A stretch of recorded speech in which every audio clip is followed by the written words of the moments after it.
Hello সবাইকে, আপনারা সবাই কেমন আছেন? আশা করি সবাই খুব ভালো আছেন। আমিও বেশ অনেকটা ভালো আছি। ভালো, মন্দ, খারাপ সবটা মিলে।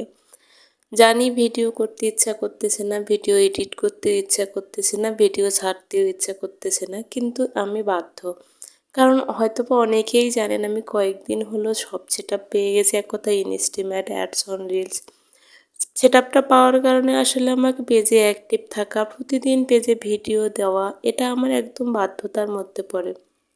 কিন্তু কী আর করার, যতই মন খারাপ থাক, যতই খারাপ পরিস্থিতি থাক, ভিডিও তো সে ছাড়তেই হবে।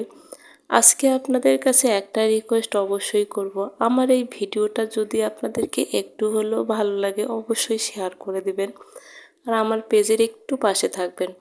যাই হোক, সকালবেলা ঘুম থেকে উঠে যেগুলো কাজ না করলেই নয়, সকালবেলা আমার আসলে ভাসতে আসছে, এক কথা আমার ভাসুরের মেয়ে, ওর জন্য একটু গোলা রুটি করে নিলাম। শ্রদ্ধার বাবার জন্য মুড়ি, শ্রদ্ধার জন্য নুডলস, আর কালকের একটু ভাত ছিল আমি ভাজি করে নিলাম। শ্রদ্ধার বাবার জন্য মুড়ি, মূলত শ্রদ্ধার বাবা আসলে অসুস্থ, মুড়ি ওর হচ্ছে খাওয়া যাবে না। এক কথায় বেশি হচ্ছে পেট ভরে খাওয়ার মতো জিনিস খাওয়া যাবে না, রুটিতে প্রোটিন অনেক বেশি, তাই শ্রদ্ধার বাবা রুটি খাবে না। আপনাদের কাছে একটা আশা অবশ্যই করি, অনেক অনেক দোয়া করবেন যেন শ্রদ্ধার বাবা খুব খুব তাড়াতাড়ি সুস্থ হয়ে যায়। কয়েকটা রিপোর্ট করা হয়েছে আর কিছু রিপোর্ট ঢাকায় পাঠানো হয়েছে। এগুলো আসলে আমরা হচ্ছে যদি সেরকম কোনো প্রবলেম না থাকে তাহলে তো ভালোই, আর যদি প্রবলেম থাকে তাহলে তো কী আর করার। যাই হোক, সব মিলিয়ে অনেক খারাপ লাগতেছিল। আমার আসলে বাড়ির পরিস্থিতিটাও খুব বেশি ভালো না, কিন্তু ভিডিও এডিট করতেই হবে।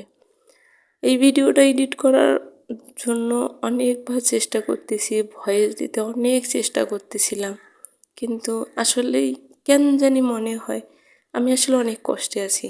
আসলে যদিও শ্রদ্ধার বাবার সামনে আমি অনেক নর্মাল হাসি খুশি, কিন্তু ভিতরটা আসলে অনেকটাই খারাপ লাগে।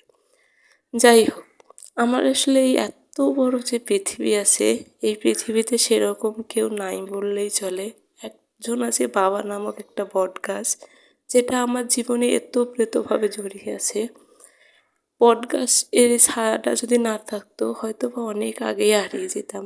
তারপর আর একটা ব্যক্তির কথা না বললেই নয়, সেটা হচ্ছে শ্রদ্ধার বাবা। শ্রদ্ধার বাবাকে এক কথা বললে হয় ভাই, বোন, আত্মীয় স্বজন, বন্ধু বান্ধবী সবের সমস্ত কিছুর দায়িত্ব পালন করে। কখনো বুঝতে পারি না যে আমার জীবনে এই জিনিসগুলো নেই, সব সময় আগলে রাখে। হয়তোবা আমার জীবনে লাথি দেওয়ার মানুষ অনেক আছে, কিন্তু আমার কষ্টে কাঁধে কাঁধ মিলিয়ে আর আমার কষ্টটা মন দিয়ে শোনা আর সান্ত্বনা দেওয়ার মতো মানুষ আমার জীবনে নেই। যাই হোক, খুবই খারাপ লাগতেছিল, কিন্তু কী আর করার, একদমই এডিট করতে ইচ্ছা করতেছিল না। তাই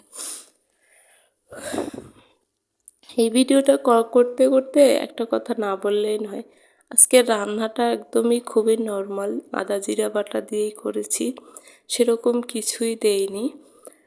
মূলত শ্রদ্ধার বাবা তেল মশলা খাওয়া একদমই নিষেধ, সমস্ত কিছু নর্মাল খাবার, তাই হচ্ছে নর্মাল খাবারই করলাম। আর ডিমটাও ভাজি করব না, একদম সিদ্ধ করে দেব।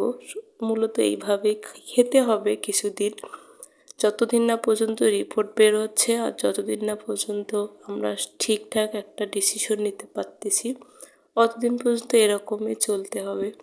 আপনাদের কাছে একটা রিকোয়েস্ট করব, আমার ভিডিওটা যারা শুরু থেকে শেষ পর্যন্ত দেখলেন, আমার কথাগুলো যারা শুনলেন, তারা অবশ্যই আমার পাশে থাকবেন আর আমার ভিডিওটা ভালো লাগলে একটা শেয়ার করে দেবেন। তো আজকের মতো এ পর্যন্ত, সবাই ভালো থাকবেন, সুস্থ থাকবেন, টাটা। এই কামনা করে আজকের ভিডিওটা এখানেই শেষ করছি। Tata, bye bye.